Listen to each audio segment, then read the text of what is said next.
We're looking for property for probably 5 or 6 years, and the biggest thing we were looking for was, one, diversity.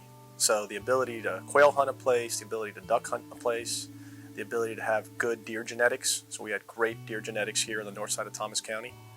And then proximity to Thomasville, being able to, have that recreational part for the guys, let's say, but then also have the ability to go into town and have the wives and the kids go shopping and go eat and go do things like that. So this fit that bill really well.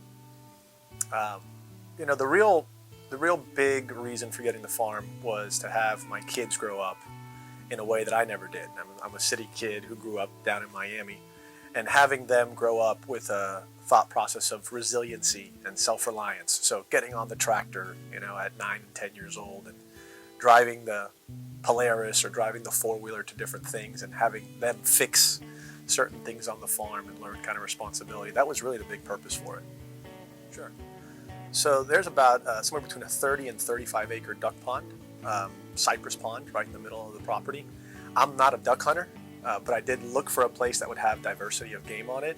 So that pond, which has wood ducks and has an incredible, there's gators in there, there's turtles in there, there's the bird life in there is out of this world. I couldn't name the number of species that are in there, but it has not been duck hunted since I've owned it. So in 8, almost 9 years, but we see a ton of wood ducks coming in there all the time. So the turkeys on the property have only been hunted once. I'm really a deer hunter and been managing the deer for a really long time. So we've only turkey hunted one. It's actually inside the lodge, and it was really just to have a representative game from the place inside the lodge. Along with only being 182 acres, one of the biggest things I did was I talked to the landowners around the property before buying it. And across the street, there's about 400 acres in management. They don't kill anything under a 4.5-year-old deer. But because we're not here all the time, the 200 acres behind us is also a cattle operation. So really the place for a lot of the game to reside, especially for the turkeys to roost, was on this property because we have so little impact and human traffic on the property. So when it came to the food plots, it wasn't just about deer, it was about deer and rabbit and quail. Just last weekend we had 70 quail seen by somebody who came up to hunt with me, and he was blown away. We've not released birds on this place. They're wild quail. So we've done every single fall we put in fall plots, and underneath that fall plot is always a spring clover seeding ready to come up in the spring. So we have red clover, white clover, winter wheat, and ryegrass, which we know are annuals. And then we typically have chicory and chufa mixed in, and that clover will help fix the nitrogen and really help get everything else going. The farm has become what I wanted it to become. So we don't harvest any deer that isn't 4.5 years or older. The average weight has gone from 155 pounds for a 3.5-year-old buck to 225 to 245 pounds for the 3.5 and 4.5-year-olds that have been killed here in the past. It's taken a long time, but this is a place where I'll never forget my 6-year-old son shooting his first deer and trailing that deer with him, or my daughter learning to shoot trap and skeet out here at the shooting barn we built. So that's really the real passion here, is getting the kids, and not just my kids, but my friends' kids too, into hunting and into a responsible way to harvest wildlife. And that's something we've been doing for probably the last 3 or 4 years now. So when we originally bought the farm, there was nothing here. No power, no water, there was nothing on the place. And we attempted at first to do what some folks do, which is have a travel trailer that we would use all over the country.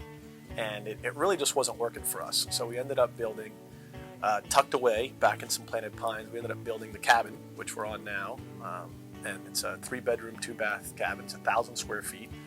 And it's as much luxury and comfort as you would want at camp. 60-inch plasmas and dish and Wi-Fi and all the stuff you want, and bunk rooms, while still being small enough to encourage you to get outside. I didn't want to build a house so big that you really just came here and spent time inside the lodge. So we've got a 40-foot by 10-foot deck on the outside, and we've got a fire ring that we grill out every night over an open fire out in front of the cabin. And that was really the feel, was small enough to push you outside, but big enough to be comfortable inside.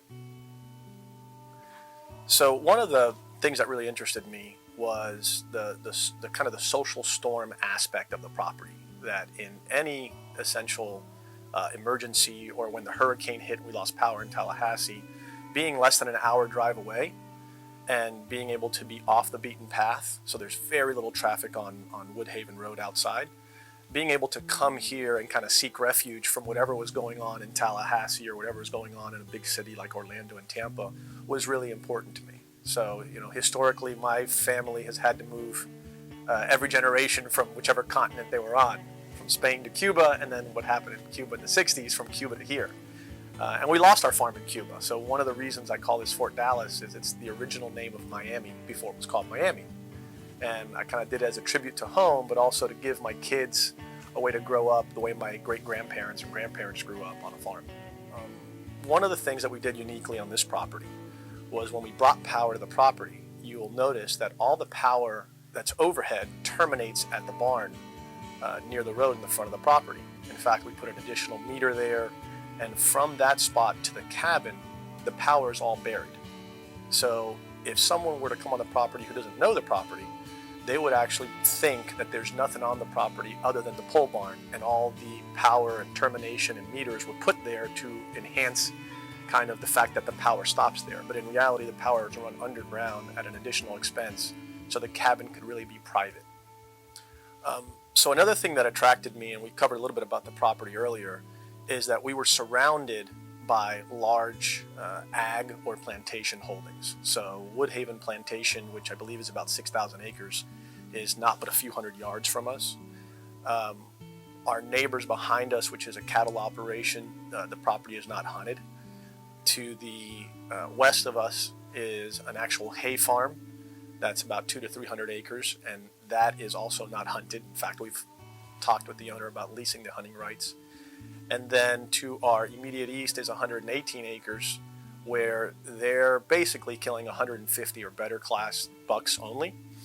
So, and then across the street we have 400 acres that is a local fireman who's on there, and it's managed very, very well. So while it's only a, just under 200 acre parcel, we actually have close to 1,000 acres under management where all the property owners get together and decide which deer should be harvested. So one thing that was really important to us is making sure everyone was safe. So being partners in a shooting academy with some special forces guys, one of the things I did here is I built a shooting barn specifically. So like you would see in the National Forest, overhead roof, actual counters to put your firearms, rifle racks and gun racks. And then something I found really, really beneficial to practicing safe shooting and getting better was having a steel reaction course. So all our targets here are the handgun targets are steel, so you get an auditory response every time you hit the target rather than shooting the paper and then looking to see if you hit. We also put a wobble trap in there so everyone can come and kind of practice before they go quail hunting on a wobble trap, and provide the shotguns and all those things to our friends. And then we have, right down the middle of the property, we have a 750-yard reactive steel rifle range with targets every 100 yards going out from 200 to 750. And it's a lot of fun. We'll put the video on the site, but when you see a 7-year-old shooting a quarter mile, and the adults there, can't believe, what they're accomplishing. So that's all done here, all on property. Yeah, so one of the things that attracted me to farms as an investment, along with the use value to it and along, the ability to entertain on it and whatnot, was also timber. So we've clear cut years ago and replanted the entire place in timber. And timber is basically like a bond. I mean, the trees grow at 8% a year, compounding annually. There's incredible tax benefits to having the farm and to investing in tree production.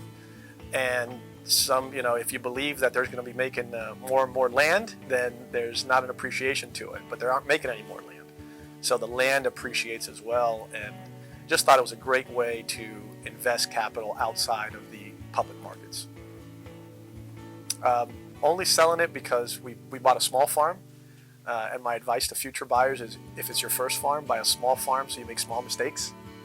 And now that I've learned a lot more about how to manage the farm and where to invest into the farm, really just want to move up to maybe a 400 or 500 acre place.